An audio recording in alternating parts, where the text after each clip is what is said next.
Hi, this is Ravi. వైసీపీలో ఇప్పుడు ఒక రకమైన విచిత్రమైన గందరగోళ పరిస్థితి ఏర్పడింది. ఉన్న ఎంపీలు వెళ్ళిపోతున్నారు, ఉన్న ఎమ్మెల్యేలు వెళ్ళిపోతున్నారు. కొత్త వాళ్ళని తీసుకుందాం అంటే వాళ్ళు ఎవరు రావట్లేదు. సరే, ఉన్న వాళ్ళతో పోటీ చేద్దామంటే వాళ్ళు రావట్లేదు. సో వైసీపీకి ఈ పరిస్థితి ఎందుకు వచ్చింది? అసలు ఆ పార్టీలో ఏం జరుగుతుంది? ఇదే అంశంపై మనతో మాట్లాడేందుకు సీనియర్ జర్నలిస్ట్ సిఎస్ రావు గారు ఉన్నారు. ఆయన అడిగి మరిన్ని వివరాలు తెలుసుకుందాం. సార్ నమస్కారం. సార్ నమస్తే రవి. 6 ఎంపీలు మాకు వద్దని చెప్పి వెళ్ళిపోయారు. సో ఒక పార్టీకి, ఒక అధికార పార్టీకి ఎందుకు ఈ పరిస్థితి వచ్చింది? సో ఒకటేంటంటే ఏదో చేయబోయి ఏదో అయ్యిందని అంటారు. ఒకటి చేయబోతే ఇంకోటి అయ్యిందని చెప్పి అని అంటారు కదా. బహుశా జగన్మోహన్ రెడ్డి పరిస్థితి అలా అయ్యిందేమో అనిపిస్తుంది జరుగుతున్నటువంటి పరిణామాలు కనుక చూస్తే వైఎస్ఆర్ కాంగ్రెస్ పార్టీలో. సో అతను ఏమనుకున్నాడంటే గ్రాఫ్ బాగలేదు కాబట్టి గ్రాఫ్ బాగలేని వాళ్ళని పక్కన పెట్టేసి కొత్త వాళ్ళకి ఇస్తే మళ్ళీ అధికారంలోకి రావచ్చు అని చెప్పేసి భావించి ఉండవచ్చు. కానీ బాగుంది ఆయన గ్రాఫ్ కదా సార్, ఎంపీ గ్రాఫ్ బాగానే ఉంది.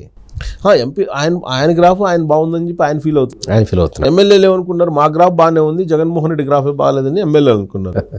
ఎంపీలు ఏమనుకున్నారు, మా గ్రాఫ్ బాగుంది, జగన్మోహన్ రెడ్డి గ్రాఫే బాగలేదు, ఎమ్మెల్యే గ్రాఫే బాగలేదు, మాది బాగుందని చెప్పి అనుకున్నారు. అంటే ఎవరికి వాళ్ళే బాగుంది అనుకుంటారు, సహజంగా అనుకుంటారు. అది ఎవరి తప్పులు వాళ్ళకి తెలియదు. అలానే ఎవరికి వాళ్ళే మా గ్రాఫ్ బాగుంది అనుకున్నారు. జగన్మోహన్ రెడ్డి ఏంటంటే తన గ్రాఫ్ బాగుంది, మిగతా వాళ్ళది బాగలేదని చెప్పి ఆయన భావించి ఈ బదిలీలు, ఈ వ్యవహారం మొత్తం తీసుకొచ్చాడు. ఫస్ట్లో ఒకళ్ళిద్దరిని మార్చినప్పుడు బాగానే ఉంది, మంచి మార్పులు చేశాడు, బాగా చేయాల్సిందే అని చెప్పేసి ఫీడ్బ్యాక్ ఇచ్చేశారు అక్కడ ఉండేటువంటి క్యాంప్ ఆఫీస్లో ఉండేటువంటి కోటరీ. ఓకే, దాంతో ఇదేదో బాగుంది కదా అని చెప్పేసి మొత్తాన్ని మార్చడం మొదలుపెట్టాడు. ఇప్పుడు 8 లిస్టులు అయిపోయినాయి, 9వ లిస్ట్ అవుతుంది. సరే, ఈయన 9 లిస్టులు వచ్చినా 8 లిస్టులు వచ్చినా అసలు ఉన్నటువంటి వాళ్ళు పార్టీని వెళ్ళిపోతున్నారు. ఇవాళ ఎంపీగా అభ్యర్థులకి కొరత ఏర్పడింది. అసలు ఎంపీ అభ్యర్థులు ఎవరు వైఎస్ఆర్ కాంగ్రెస్ పార్టీలో అని అంటే దాదాపుగా సగానికి పైగా ఎవరు లేరు. అప్పట్లోనే మొదటి నుంచి వినిపించిందంటే మొత్తం 22 మంది ఎంపీలు లోక్సభలకు వాళ్ళకుంటే 22 మందిలో 19 మంది మేము పోటీ చేయడానికి ఇష్టపడలేదని చెప్పేసి వాళ్ళే సర్దుకున్నారని చెప్పి చెబుతుంది. అంటే ఎవరికి వాళ్ళు జగన్మోహన్ రెడ్డికి ఏ విధంగా అయితే సర్వేలు ఉంటాయో అలాగే ప్రతి పొలిటీషియన్కి కూడా వాళ్ళ పరిధిలో వాళ్ళు కూడా సర్వేలు చేయించుకుంటారు. మనం ఏంటి, అసలు మన గ్రాఫ్ ఏంటి, మనం నెక్స్ట్ ఎలక్షన్లో పోటీ చేయొచ్చా లేదా, ఒకవేళ పోటీ చేస్తే గెలవగలమా లేదా, గెలవాలంటే ఎక్కడ ఏం చేయాలి, వీటన్నిటి మీద ఎవరికి వాళ్ళే జాగ్రత్త పడతాడు. జగన్మోహన్ రెడ్డి ఒక్కడే జాగ్రత్త పడటం కాదు, ఎవరికి వాళ్ళే జాగ్రత్త పడతాడు. జగన్మోహన్ రెడ్డి అందరూ ఎమ్మెల్యేలు గెలిస్తేనే కదా జగన్మోహన్ రెడ్డి ముఖ్యమంత్రి అయ్యేది. కాబట్టి ఎమ్మెల్యేలు కూడా వాళ్ళ స్థాయిలో వాళ్ళు గ్రాఫ్ చెక్ చేసుకుంటూ ఉంటారు. కానీ జగన్మోహన్ రెడ్డి ఏమనుకున్నారు, అందరి గ్రాఫ్ బాగలేదు, నాది మాత్రమే బాగుందని చెప్పి అనుకొని ఈ మొత్తం వ్యవహారాన్ని చేశారు. చివరికి ఏమైంది, ఆయనకి చివరికి బొమ్మరిల్లు ఫాదర్ లాగా అయిపోయింది. బొమ్మరిల్లు ఫాదర్ తెలుసు కదా, ఆయన అందరిని కట్టడి చేయాలనుకుంటాడు, వాళ్ళే రివర్స్ అవుతారు లాస్ట్కి. ఏది ఇంట్లో ఫ్యామిలీ మెంబర్స్ అందరూ. ఇప్పుడు జగన్మోహన్ రెడ్డి పరిస్థితి కూడా అలా అయింది. ఇప్పుడు ఎంపీలు కొరత, అసలు ఎంపీలే లేరు ఆ పార్టీకి. ఇప్పుడు ఎవరెవరు వెళ్ళిపోయారని మనం లిస్ట్ అవుట్ తీసుకుంటే ప్రధానంగా చాలా ఇప్పుడు ఈ 40 రోజుల్లో ఎన్నికలు జరగాల్సి ఉంటే 40 రోజులే కదా ఇంకా టైం ఉంది. ఇప్పుడు ఎంపీ అభ్యర్థులు ఆ పార్టీకి లేరు. వాళ్ళందరూ చాలామంది ఇప్పుడు ఆల్రెడీ టికెట్ ఇచ్చిన వాళ్ళు కూడా మళ్ళీ మాకొద్దు టికెట్, మేము పోటీ చేయలేము అనేటువంటి పరిస్థితికి వచ్చారు. మళ్ళీ సర్వేలు చేయించుకొని అనౌన్స్ చేసిన తర్వాత. సో ఇప్పుడు తిరుపతి ఎంపీ ఆదిమూలం ఆయన నేను పోటీ చేయను అన్నాడు. ఫస్ట్ ఆదిమూలాన్ని పోటీ చేయమన్నాడు. ఆదిమూలాన్ని పోటీ చేయమంటే ఆయన నీ గ్రాఫ్ బాగలేదు నియోజకవర్గంలో, నువ్వు ఎంపీగా పోటీ చేయి అని చెప్పేసి అన్నాడు. ఆయన నాకు వద్దని చెప్పి వెనక్కి తిరిగితే లాస్ట్కి మళ్ళీ గురుమూర్తిని పెట్టాడు. గురుమూర్తి అంతకుముందు చేసిన గురుమూర్తి బాగలేడని చెప్పి ఆదిమూలంకి ఇచ్చాడు. ఆదిమూలం కాన్స్టిట్యూన్సీ లేదు బాగలేదని చెప్పి ఆయన ఎంపీ చేశారు. ఆ గురుమూర్తి ఎంపీగా ఉంటే ఎంపీ గ్రాఫ్ నీది బాగలేదని చెప్పేసి ఆయనేమో ఏదో కాన్స్టిట్యూన్సీకి వేసాడు. లాస్ట్కి ఆదిమూలం నాకొద్దు, అసలు నేను ఎంపీగా పోటీ చేయాలంటే మళ్ళీ అదే గురుమూర్తిని తిరుపతికి ఆయన పోటీ చేయమని చెప్పాడు. అంటే గ్రాఫ్ అంతలోపలే 2-3 రోజుల్లోనే లేదా ఒక వారం రోజుల్లోనే మారిపోతుందా? మారదు కదా. సో ఆయన ఆదిమూలం కాదన్నాడు కాబట్టి ఉన్న ఆయనే నువ్వే చేయి బాబు అని చెప్పి కాళ్ళు గడ్డలు పట్టుకొని బతిలాడుకునేటువంటి పరిస్థితి ఏర్పడింది. ఇక గుంటూరు ఫస్ట్ ఏమనుకున్నారు, మోదుగుల చేత పోటీ చేయించాలని చెప్పుకున్నారు. వేణుగోపాల్ రెడ్డి చేత పోటీ చేయించాలనుకున్నారు. ఆయన సున్నితంగా నేను చేయను, నాకు వద్దు, నీ రాజకీయాలు నీకు ఒక దండం అని చెప్పి ఆయన చెప్తే అప్పుడేం చేశారు, ఉమారెడ్డి వెంకటరమణ ప్రకటించారు. ఈ ఉమారెడ్డి వెంకటరమణ ఏం చేశారు, ఉమారెడ్డి వెంకటరమణ గ్రాఫ్ చూసుకొని ఉమారెడ్డి వెంకటరమణ గ్రాఫ్ కూడా బాగలేదని చెప్పేసి ఆడ పొన్నూరు సిట్టింగ్ ఎమ్మెల్యే కిలార్ రోసయ్య ఉన్నాడు కదా, నువ్వు పొన్నూరుకి పనికిరావు, నీ గ్రాఫ్ అక్కడ బాగలేదని చెప్పి గుంటూరు ఎంపీగా నీ గ్రాఫ్ బాగుందని చెప్పి గుంటూరు ఎంపీగా తీసుకొచ్చారు. పొన్నూరు అసెంబ్లీకి బాగాలేనటువంటి గ్రాఫ్ గుంటూరు ఎంపీకి ఎట్లా బాగుంటుంది? ఓకే. సో గుంటూరు ఎంపీగా ఆయన్ని కిలార్ రోసయ్యని ఇప్పుడు అనౌన్స్ చేశారు, వెంకటరమణని తప్పించేశారు. ఇదంతా జరిగింది ఇన్ని రోజులు, 1 నెల రోజుల లోపలే, 20 రోజుల లోపలే ఎన్ని మార్పులు జరిగినాయి. మచిలీపట్నం ఎంపీగా ఫస్ట్ సింహాద్రి రమేష్ని పోటీ చేయమన్నారు. సింహాద్రి రమేష్ని పోటీ చేయమంటే నా వల్ల కాదు అని చెప్పి ఆయన సున్నితంగా తిరస్కరించాడు, నేను పోటీ చేయను, నా వల్ల కాదు అని. ఆ తర్వాత ఏం చేశాడు, కొత్త అభ్యర్థిని ఇప్పుడు ఎతుకుతున్నారు. కంటి సుమేరలో ఎవడు కనపట్ల మచిలీపట్నానికి. ఆల్రెడీ అక్కడ ఉన్నటువంటి సిట్టింగ్ ఎంపీ బాలసూర్య ఏమో జనసేన పార్టీలో జాయిన్ అయిపోయాడు ఆయన. సో వైసీపీకి ఎవరైనా ఉన్నారంటే ఊరు లేరు, కంటి సుమేరలో ఎవరు కనిపించట్లా. లాస్ట్కి పేరు నాని చేత చేపిస్తారో ఏమో తెలియదు, కానీ ఇప్పటివరకు అయితే క్యాండిడేట్ని కనిపించట్లా. ఇక విశాఖకు వచ్చేటప్పటికి విశాఖపట్నంలో ఝాన్సీకి ఇచ్చారు. ఝాన్సీకి ఇస్తే ఇప్పుడు ఝాన్సీ ఏంటంటే, అన్న నన్ను వదిలిపెట్టేసి, నన్ను నాన్ లోకల్ అవుతాను, నన్ను వదిలిపెట్టాయి అన్న అని చెప్పేసి నిన్న మొన్న పోయి అడిగారని చెప్పి తెలుస్తుంది.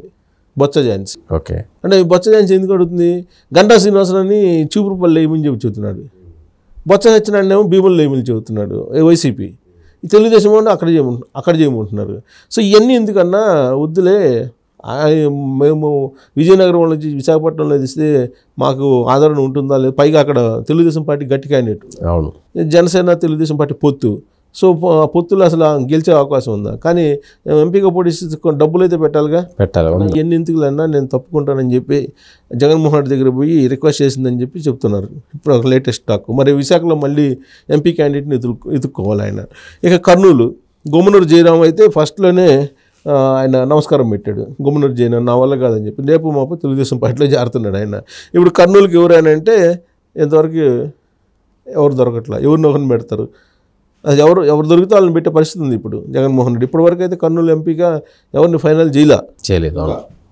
ఇక నరసరావుపేట తీసుకుంటే కనుక ఇప్పటివరకు క్యాండిడేట్ లేకపోతే ఇప్పుడు ఆ నుంచి సిట్టింగ్ ఎంపీ లావు శ్రీకృష్ణదేవరాయలు ఆ పార్టీని వదిలిపెట్టి నేను నీ పార్టీ తరఫున పోటీ చేయలేని చెప్పి ఆయన వెళ్ళిపోయారు.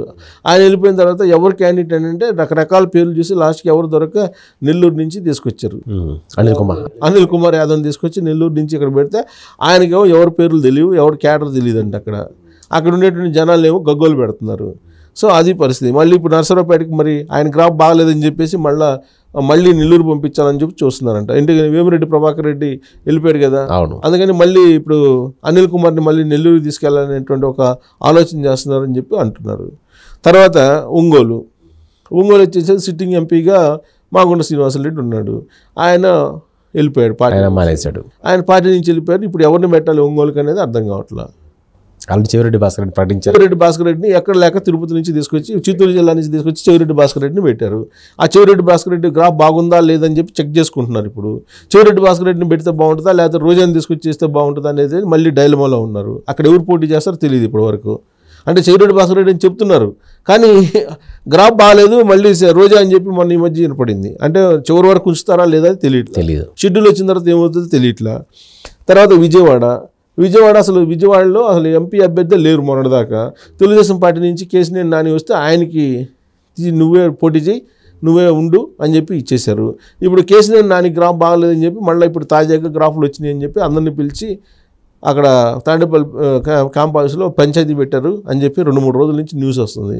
అంటే మళ్ళీ ఇప్పుడు పర్యటన అయితే చేస్తున్నాడు కేసీఆర్ నాని. ఇప్పుడు షెడ్యూల్ వచ్చిన తర్వాత చేసేటువంటి సర్వేలో కనుక కేసీఆర్ నాని గ్రాఫ్ బాగాలేదని అంటే ఆల్ ఆఫ్ సడన్గా ఏ పీవీపీనో లేకపోతే ఏ ఎన్ఆర్ఐనో తీసుకొచ్చి పెట్టేటువంటి అవకాశం ఉంది. ఇప్పుడు మళ్ళీ మార్చే అవకాశం ఉంది అని చెప్పి బెస్ట్ క్యాండిడేట్ ఎవరున్నారని చెప్పి వెతుకుతున్నారు విజయవాడకి అని చెప్పి చూస్తున్నారు. సో అదొకటి.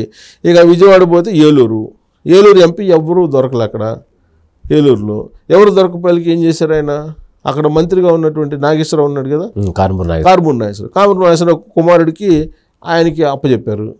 ఏలూరు లాంటి చోట కార్మూర్ నాగేశ్వరరావే అక్కడ ఎమ్మెల్యేగా గెలుస్తాడా గెలవాలనే పరిస్థితులు ఉంది. కార్మూర్ నాగేశ్వరరావు కొడుకు ఎంపీకి ఇచ్చారు ఏలూరుకి. సో ఇలాంటి పరిస్థితి అంటే ఎవరు దొరకకపోతే ఒక కుటుంబంలోనే 2-3 ఇచ్చేస్తున్నాడు ఆయన. తర్వాత నర్సాపురం నరసాపురం ఎంపీగా అసలు ఎవరు అనేది అర్థం కల. ఫస్ట్ శ్యామలాదేవి అన్నారు, ఫస్ట్ గోకరాజు అన్నారు, గోకరాజు గంగరాజు, తర్వాత జీవిక రాజు అన్నారు. ఎంతమంది రాజులు ఉంటే అంతమంది రాజుల పేర్లు చెప్పారు. ఏ రాజు అక్కడ నిలబడలా. లాస్ట్కి ఎవరు లేకపోయేటప్పటికీ ఉమాబాల అనేవాడిని తీసుకొచ్చి పెట్టారు ఫ్రెష్ క్యాండిడేట్ని. ఆ విధంగా జడ్పీ చైర్మన్ ఏదో అంతకుముందు చేశారని అంటున్నారు. ఆ ఉమాబాలను తీసుకొచ్చి ఇప్పుడు చూపిస్తున్నారు. నరసాపురం లాంటి లోక్సభ స్థానానికి ఉమాబాల అనే క్యాండిడేట్ని చూపిస్తున్నారు. ఇప్పుడు దాదాపు 5-6 పరిశీలించారు వాళ్ళు. ఈ 5-6 నాకు వద్దు అని చెబితే లాస్ట్కి ఉమాబాలని పెట్టారు. తర్వాత కాకినాడ సునీల్ అంటున్నారు ఇప్పుడు. సో ఎవరో దొరికేదాకా ఇంకా టెంపరీ షో అతనితో చేస్తున్నారు. ఈ టెంపరీ షో మరి సునీల్కి నాకు ఇష్టం లేదు, నేను వేరే చూసుకుంటాను, మీరు కాకినాడ ఎంపీగా ఎవరైనా పెట్టుకోండి అని చెప్పి చెబుతున్నాడు. ప్రస్తుతానికైతే సునీల్ని షో చూపిస్తున్నారు. మరి ఆ సునీల్ ఉంటారో లాస్ట్ వరకు ఉండడో నాకైతే వద్దంటున్నాడంట ఆయన. వైఎస్ఆర్ కాంగ్రెస్ పార్టీ శ్రేణుల్లోనే జరుగుతుంది. సో ఈ విధంగా ఎంపీలు దొరకనటువంటి పరిస్థితి వైఎస్ఆర్ కాంగ్రెస్ పార్టీకి ఏర్పడింది. ఇప్పుడు హిందూపురం ఉంది, అక్కడ లేరు, ఎవరినో పెట్టారు. సో ఎక్కడ కూడా కరెక్ట్గా ప్లేస్ లేకపోతున్నాడు జగన్మోహన్ రెడ్డి. ఉన్న వాళ్ళ గ్రాఫ్ బాగాలేదంటున్నారు. పోనీ కొత్త వాళ్ళ గ్రాఫ్ బాగుందంటే అది బాగాలేదని చెప్పి ఆయనే మళ్ళీ పాత వాళ్ళని తీసుకొచ్చి పెట్టుకుంటున్నారు. అంటే ఈ షెడ్యూల్ ఇచ్చిన తర్వాత మళ్ళీ ఇప్పుడు ఏళ్లలో మరి ఎంతమందిని ఉంచుతారా, ఎంతమందిని మళ్ళీ మార్చేస్తారా అంటే ఈలోపే వీళ్ళు సర్దుకుంటున్నారు. దాదాపు 15 చోట్ల మేము పోటీ చేయమని చెప్పి దండం పెట్టి వెళ్ళిపోతున్న పరిస్థితుల్లో జగన్మోహన్ రెడ్డి ఇప్పుడు ఎంపీలు కావాలను అనేటువంటి బోర్డు వేసుకునే పరిస్థితికి వచ్చింది. మనకి అడ్వర్టైజ్మెంట్ ఉంటాయి కదా, ఉపాధ్యాయులు కావాలను, అవును, ఆయాలు కావాలను, వంట మనిషి కావాలను, హెల్పర్స్ కావాలని బోర్డు వేస్తారు కదా. అలా సొంత మీడియా ఉంది కదా, దాంట్లో ఎంపీ అభ్యర్థులు కావాలను అని చెప్పి వేసుకునే పరిస్థితికి వచ్చింది. అయితే ఒక కండిషన్ అయితే పెడుతున్నారంట. అది మాగుంట శ్రీనివాసరెడ్డి చెప్పిన సమాచారం. అది మాగుంట శ్రీనివాసరెడ్డి ఏం చెప్పారు, ముందు 180 కోట్లు నాకు డిపాజిట్ చెయ్యి, 180 కోట్లు డిపాజిట్ చేస్తే నేను ఎంపీగా మళ్ళీ కంటెస్ట్ చేసే అవకాశం ఇస్తానని చెప్పి చెప్పాడంట. అంటే ఎంపీ ప్రతి వాళ్ళకి ఎవరు వచ్చినా కానీ మినిమం 100 కోట్ల, 120 కోట్ల, 130 కోట్ల, 150 కోట్ల, 200 కోట్ల అడుగుతున్నారు, కండిషన్స్ పెడుతున్నారు. బహుశా అందుకే పారిపోతున్నారేమో అనిపిస్తుంది.